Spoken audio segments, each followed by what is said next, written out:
Hello, everyone, and welcome to Nick's Yemen Roundup for the week starting 1 May and ending 8 May. I am Nicholas Brumfield, an independent Yemen researcher. I've been following the Yemen conflict for about 7 years now. And this is a new product that I'm rolling out to serve as a resource for those wanting to follow the Yemen conflict more closely, a bit more granularly than you're getting from international news. Most of it is drawn from local and regional media, either in Yemen or in the Middle East. It's also meant somewhat to be an advertisement for me. If you have consulting needs that you need in terms of political risk or other consulting, either in Yemen or in the Middle East at large. Again, I've been doing this for almost a decade now. And hope you like what you see. Just my normal caveat. So essentially what I'm doing with this is pulling together or attempting to pull together a coherent narrative of what's been going on in Yemen over the course of the past week by drawing on a bunch of different sources, some of them conflicting, some of them may be outright lying, but I'm doing my best, sort of using my experience and ability to sort of parse the sources to try to provide a sort of cohesive narrative. Some of that may not work. Sometimes I may make mistakes. I almost certainly will leave stuff out because there's just so much going on in Yemen, and particularly like weeks like this one. But yeah, so I just wanted to introduce myself, introduce the product, but we can go ahead and get started. Let's start off with looking at politics and governance in Yemen, in particular, starting off with international relations. So we've seen a lot of international engagement over the course of the past week from a number of different angles.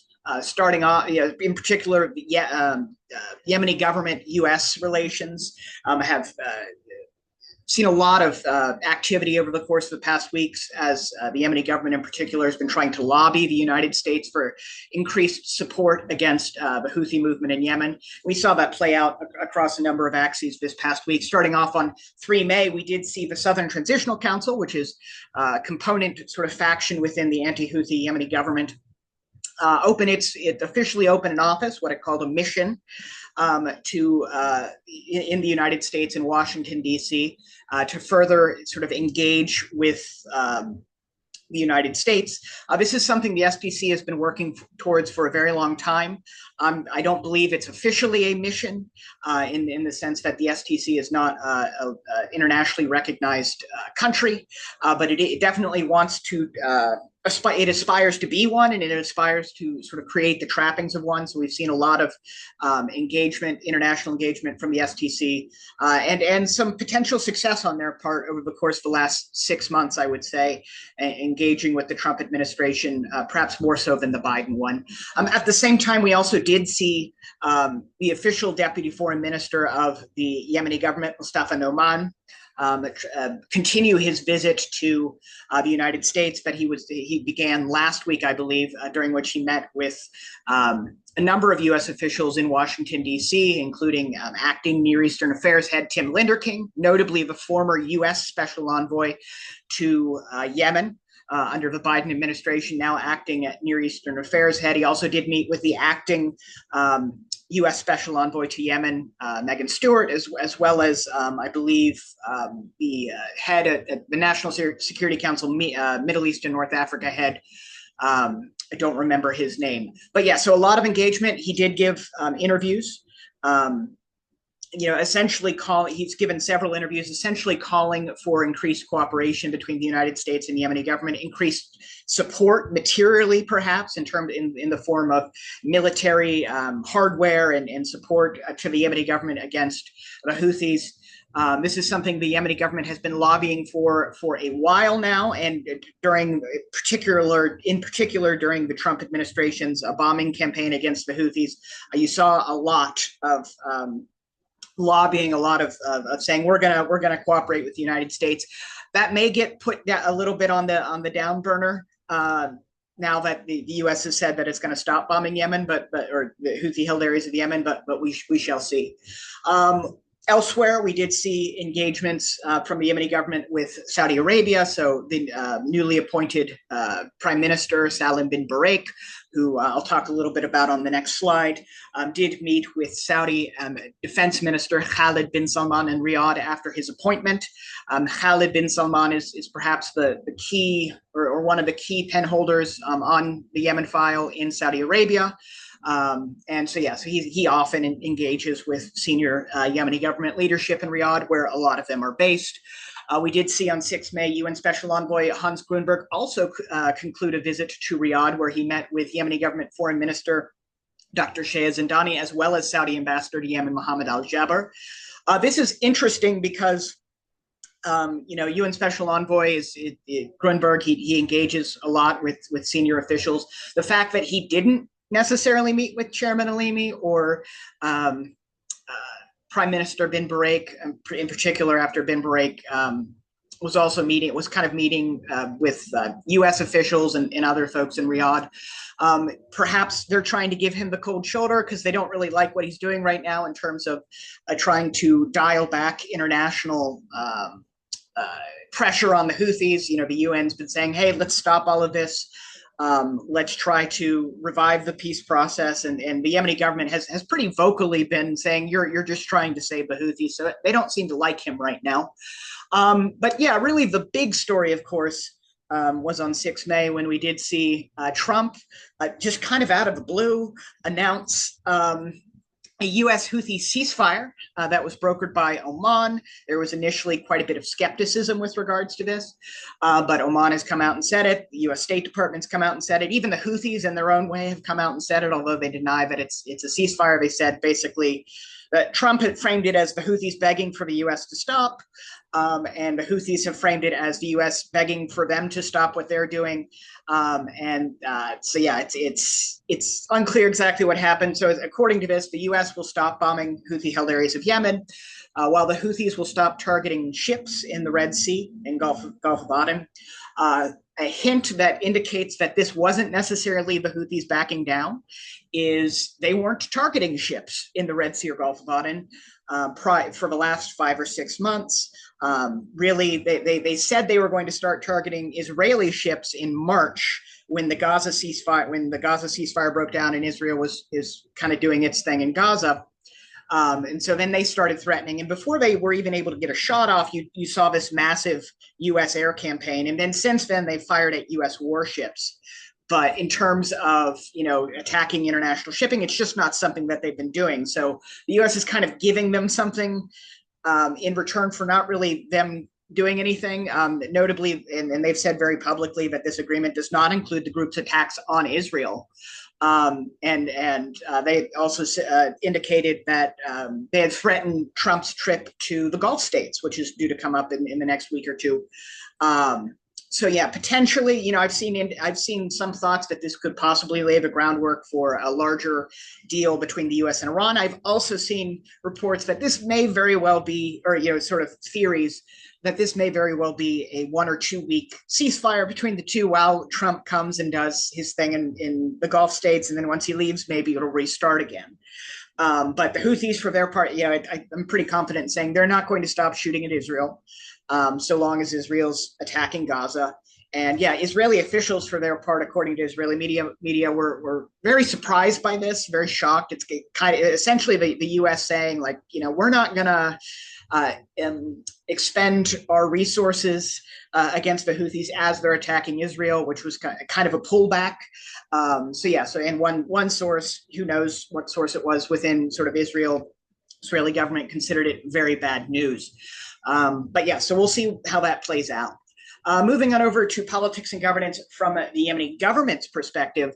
So really the main story this week has been the removal of Prime Minister Ahmed Awad bin Mubarak, who's been Prime Minister of the Yemeni government since February 2024. This started out the week on 1 May, where we did see the Presidential Leadership Council, kind of most of it physically come together in Riyadh. Most of 3 of the 4 UAE-backed members of the council are not physically present in Riyadh, but 2 of them did participate in the first meeting of the PLC. since February 2025, amid reports of disputes among them. They're always fighting with one another. But yeah, so they had that meeting on 1 May. In subsequent days, we saw reports that Prime Minister bin Mubarak, who'd been based out of Aden, was going to Riyadh, amid reports that everyone was kind of on the same page that he needed to leave. They tried to do this several months ago, but they failed because they couldn't agree on a replacement. Well, it seems like they finally agreed on a replacement when on 3 May, Prime Minister bin Mubarak resigned, and the PLC appointed Salim bin Barak, who has been the finance minister of the Yemeni government since 2019, as his replacement. Bin Mubarak's been a really controversial figure. He's arguably been one of the more interesting prime ministers to follow in Yemeni government politics. Generally, when you look at premiers, they don't really do too much. They talk a lot about doing stuff. They talk a lot about making government more efficient, cracking down on corruption, that kind of thing. Bin Mubarak kind of had that as well, but he also seemed to be doing something in terms of launching investigations with teeth into institutions, in terms of sacking people or trying to remove and replace people. Now, a lot of people are saying that this was basically him trying to consolidate power. He was a very domineering personality who wanted to essentially be president of Yemen and was trying to consolidate that power. Several of his aides have been implicated in corruption, etc. But there's also a sense of like he was actually doing something, and that's interesting to watch. I'm not necessarily so sanguine for Salim bin Barak. He does seem to be a competent finance minister in the sense that he has been able. He adopted a sound fiscal policy, I suppose, which wasn't necessarily always there in the ROIG for the last 5 or 6 years. He's been kind of at the helm along with Central Bank of Yemen Governor Ahmed Ghalib al-Muabaki to try to maintain the ROIG financial system, even as it deteriorates. Not really through any fault of his own, but it's really poor structural position. But he's a technocrat in my estimation, and it seems that perhaps he's going to just kind of keep the ship going, but not necessarily try to do anything bold like bin Mubarak. We did see on 4 May PLC member Farag al-Bahassani meet with him in Riyadh. Notably, bin Barak is from Hadramaut, which is the governorate that Bahassani used to be governor of, and is ostensibly supposed to be the PLC member representing. And we also did see on 5 May the PLC as a whole, with the exception of Idris al-Zubaydi, who's been absent from the last several meetings, met with bin Barak and discussed his need to address the economic and service issues, which continue to deteriorate in Yemeni government-held areas. This is the kind of second story for the Yemeni government. We really did see a continuation of the deterioration of, in particular, electricity provision that has been going on for the last several weeks. So we did see, widespread protests in Lahij, in Aden, elsewhere, amid very long-standing power outages. We're talking maybe 17 hours at times. In a single sort of block. This is something that happens on a perennial basis in Aden. They can't keep the lights on because they can't get fuel to the power plants for one reason or another. It's kind of seen as a symbol of the Yemeni government's inability to actually govern. And so, yeah, this often causes protests, in particular as temperatures in Aden and along the coast get really high, and we're kind of entering that season where we're talking about the possibility of 95 degrees, 100% humidity, just really awful. So not having air conditioning, and it gets people out in the streets. We did see from this. Reports, from media critical of the STC, perhaps is a good way of saying it, of STC-aligned security forces allegedly abducting, various people for criticizing the deterioration of services. We did see on 2 May, they reports that they did abduct a YouTuber after he made a public critique of the services. And we did see on 4 May, further abductions, not known who did it. It's suspected that the STC-aligned security belt forces or another STC-aligned outfit, which essentially controls security provision in Aden, are responsible. Notably, a relative of Ali Ashal, who was a Jadna tribesman who's kind of been at the center of a protest movement sort of criticizing the Yemeni government as a whole, but also the STC for his abduction or death, or we're not sure exactly where he is. But that was last year, and so that saga is still continuing. Moving on over to politics and governance in Yemen from the Houthi movement perspective, really kind of a continuation of the dynamics we've seen play out in Houthi-held areas for the last several months. Abdul Malik al-Houthi gave his weekly address on 1 May and called for large protests on the anniversary of the Sarkha, or the Scream, which is an element of Houthi sort of ideology and culture there. He also, I believe, gave a talk earlier today on 8 May and called for, again, large-scale protests, which something he does pretty frequently. On 4 May, we did see Houthi Supreme Political Council President Mahdi al-Mashat, who is pictured here in the middle here, wearing a military uniform. He's not actually a military guy. He just likes to wear one. So he met with the senior leadership of the Houthi military, all the military region leaders, chief minister of defense, that kind of thing, and said that the group had successfully thwarted the American attacks. So they've been making a lot of these kind of videos or photo ops where they're saying that.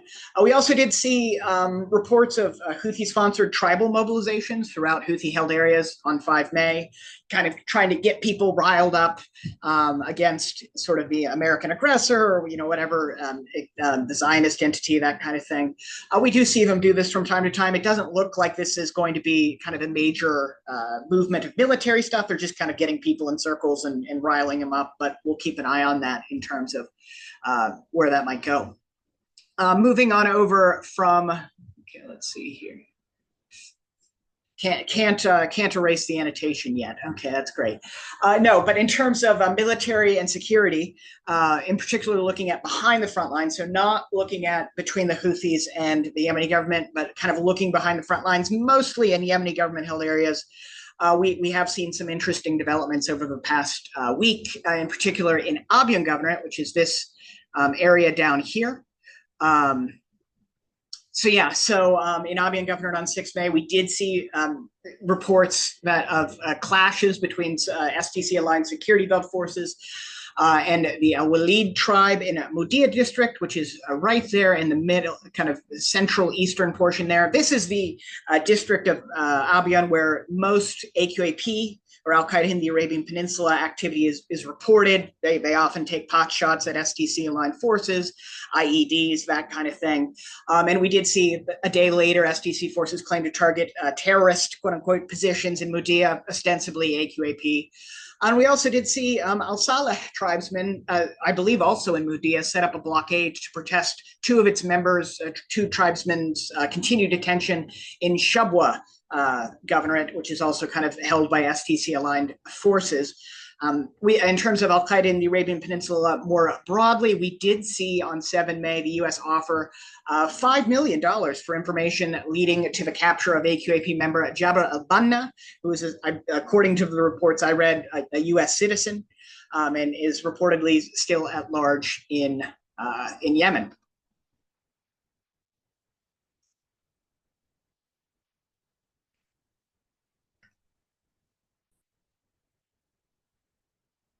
Cool.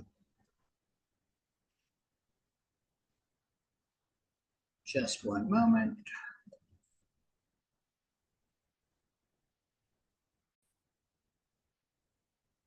There we go. Figured out how to do the annotations here. I'm looking at the military and security along the front lines. So this is kind of between the Houthis and the Yemeni government or anti-Houthi forces.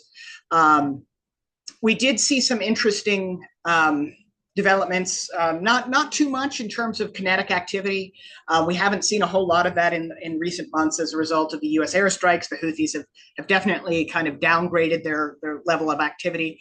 But we did see on the West Coast, Sheikh Abdulrahman Hijri, who is one of the main leaders of the Tahama resistance group, which is semi-associated with Tariq Saleh's NRF, the National Resistance Forces, but also kind of very much its own thing.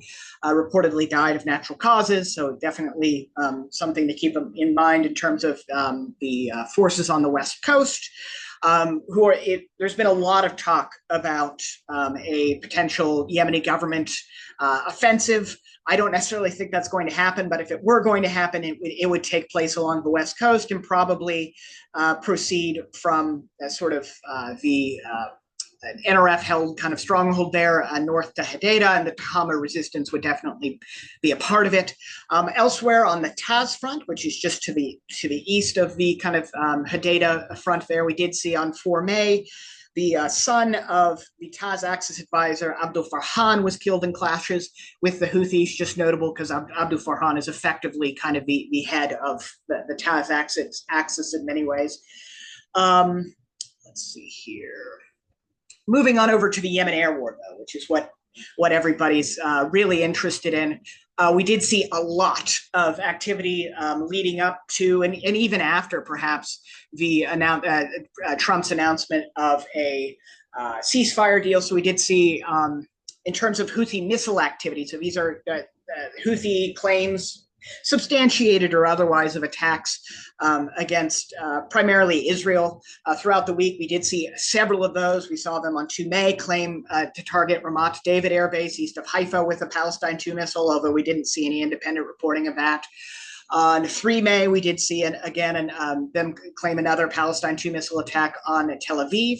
Really, though, the big one this week was on 4 May, when we did see Houthi forces claim a hypersonic ballistic missile attack, in all likelihood a Palestine 2 missile, although those aren't actually hypersonic. They claim they are. Attack on Ben Gurion Airport. That was a big one. So that actually hit like an access road near the airport, or kind of, in the premises. That's the first hit that the Houthis have been able to get on that airport. They've been aiming at it a bunch of times. They've shut it, traffic through it down several times as due to air defenses having to operate or something. That's the first hit that they've done, and that was a big deal for them. And foreign airlines, suspended their operations, some of them until later next week. They also did claim a Jaffa drone attack on Ashkelon, but really it was the Ben Gurion Airport strike. The same day, they announced a quote-unquote comprehensive air blockade on Israeli airports, especially Ben Gurion Airport, or what they call the Lod airport, and that really set Israel off. So throughout the last several months, Israel, I believe the last major Israeli airstrike on Houthi positions was in December of 2024. That hit on Ben Gurion really pissed Israel off. And so we did see on 5 and 6 May, they really conducted massive airstrikes, first against Hadeda Port, the major port for the import of goods into Houthi-held northern Yemen, as well as Bajil Cement Plant, which is also an important sort of industrial plant. And then on 6 May, they bombed Sana'a Airport, and they bombed Sana'a Airport kind of to the ground. They wiped out the passenger terminal. They destroyed 3 planes on the tarmac. You can see the one of the planes on fire there. So this was very big. They were really going after a lot of high-profile targets. They also hit multiple power stations throughout Sana'a, Hizyaz, and Dhahban.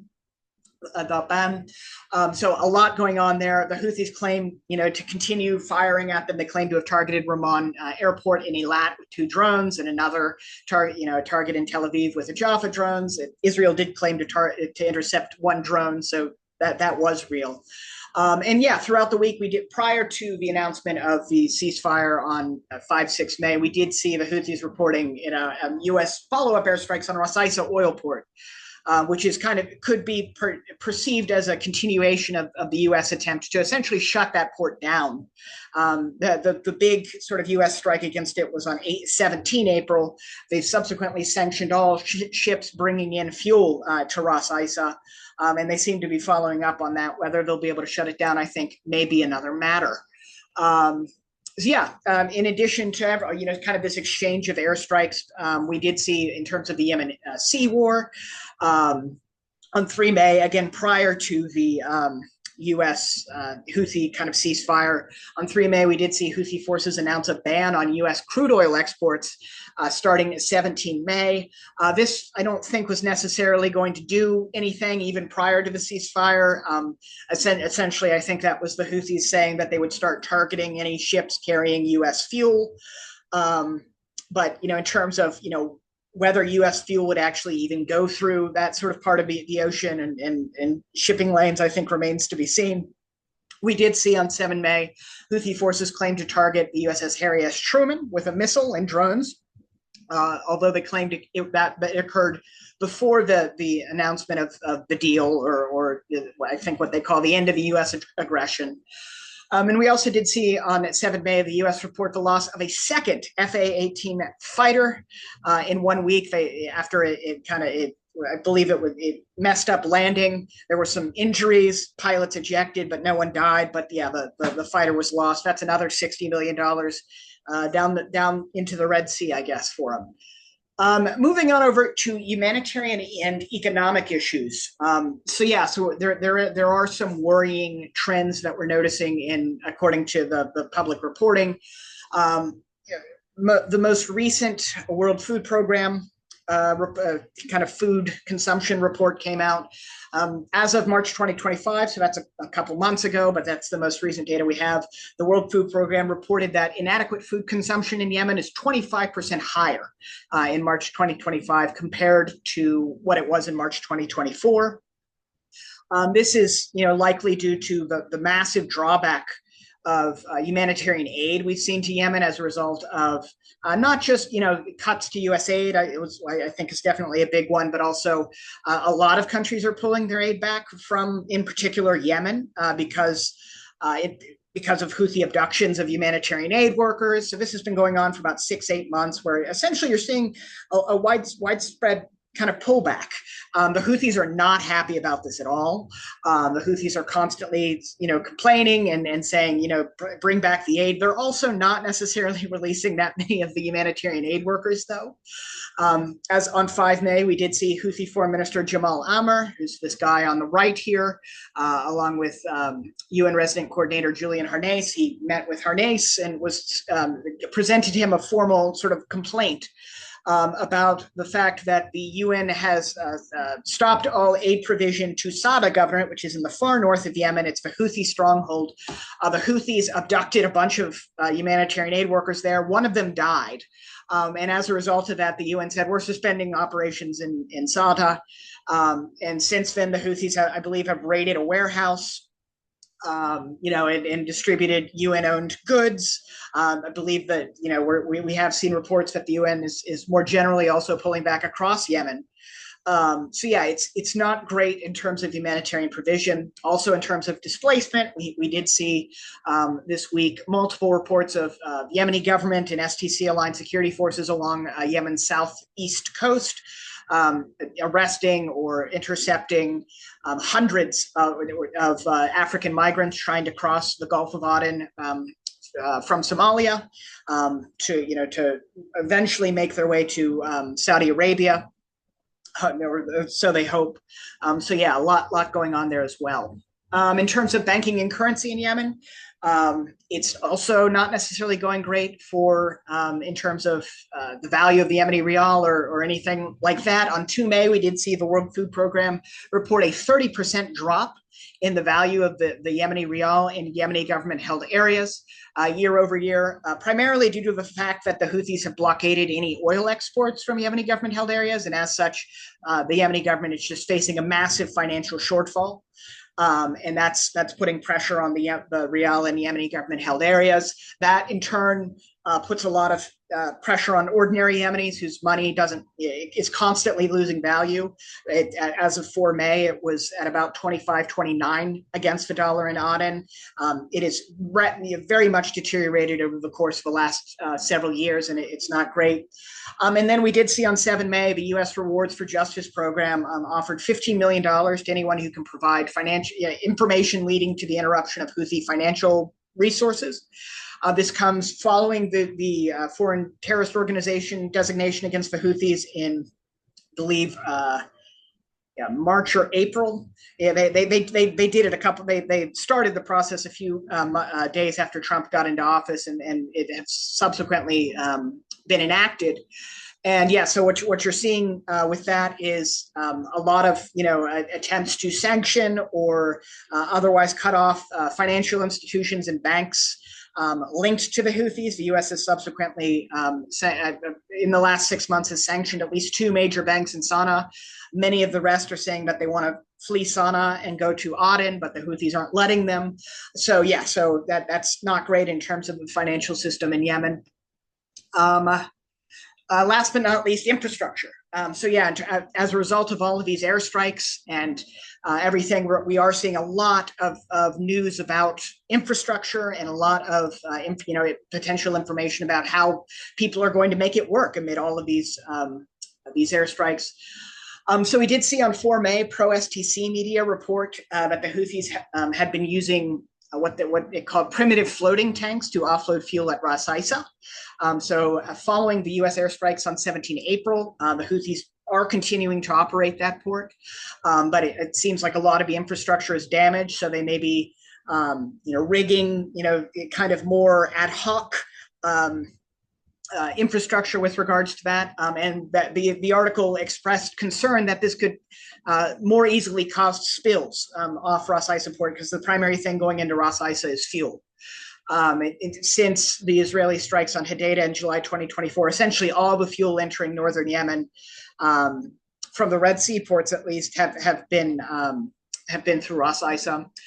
The 5 May strikes, according to Yemeni journalist Bassem Ghanani, according to him, it destroyed Hodeidah dock number 5 and damaged all of the other ones. It targeted the cargo and container docks at Hodeidah port, and this had stopped port operations as of 5 May. Hodeidah, the major port that saw most of Yemen's food and cargo, and until recently, even a large part of its fuel consumption. Fuel imports completely offline. As following that, we did see on 6 May the Houthi-aligned Yemen Petroleum Company launch an emergency plan to kind of rationalize consumption of fuel until port operations resume. And we did see on 7 May Houthi Transport Minister Mohammed Kahim say that the authorities were working to restore Sana'a Airport following the strike. The Israeli strikes and Hodeidah port, and he later claimed that Hodeidah port was back online for cargo. On 6 May, we did see Yemen aligned, the management team for Yemen aligned with the Yemeni government, report that the Sana'a airport strike by Israel did destroy 3 A320 aircraft parked on the tarmac parked on the tarmac. However, these planes, and this is kind of good news, I guess. I mean, it's not great news. They still destroyed three flights, but in terms of operations, those 3 aircraft had actually not been being used for a year. The Houthis seized them during a standoff with the Yemeni government, Saudi Arabia, way back in 2024. It's too long and complicated to get into now, but essentially they've kind of just been sitting on the tarmac. So the fact that they were destroyed hopefully will not, in and of itself, significantly affect operations as they exist now. That said, operations linking Sana'a Airport to Amman Queen Ali Airport in Amman, Jordan, which is the only international flights being allowed out of Yemen right now, are suspended. And so hopefully they'll get those back online. A lot of people are dependent on those flights, both in terms of being able to get out of Yemen, but for instance, people who need to medevac from Sana'a to hospitals elsewhere, et cetera, they have to do the Sana'a route. So the fact that that airport is down is not great.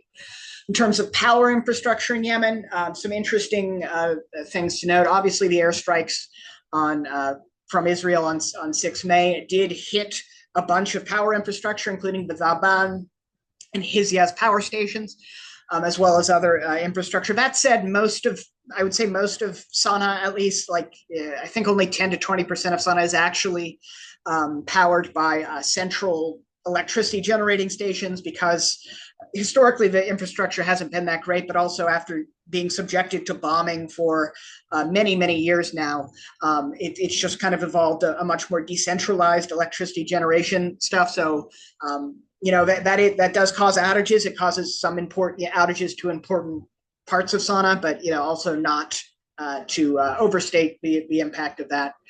We also did see on 5 May, Yemeni government electricity minister bin Yamin, as well as the STC-aligned governor of Aden, Ahmed Lamles, signed a deal with a UAE company to add 120 megawatts of power to Aden solar plant. This is a plant that UAE companies have been building and bringing online for a while.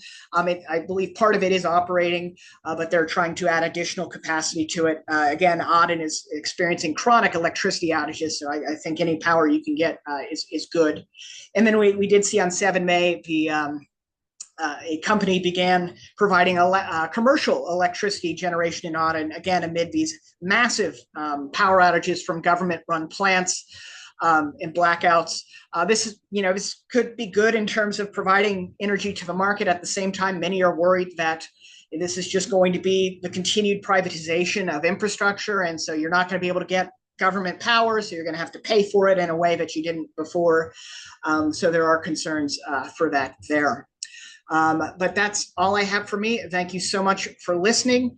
I'm intending to produce these segments as a resource again for folks on a regular basis. Ideally, I would like to be able to do it weekly, but these do take a lot of time and energy to put together. So any support that you can provide in terms of sharing it with your friends, in terms of feedback that you have, feel free to add that in the comments. Or just kind of supporting this roundup. Very much appreciated.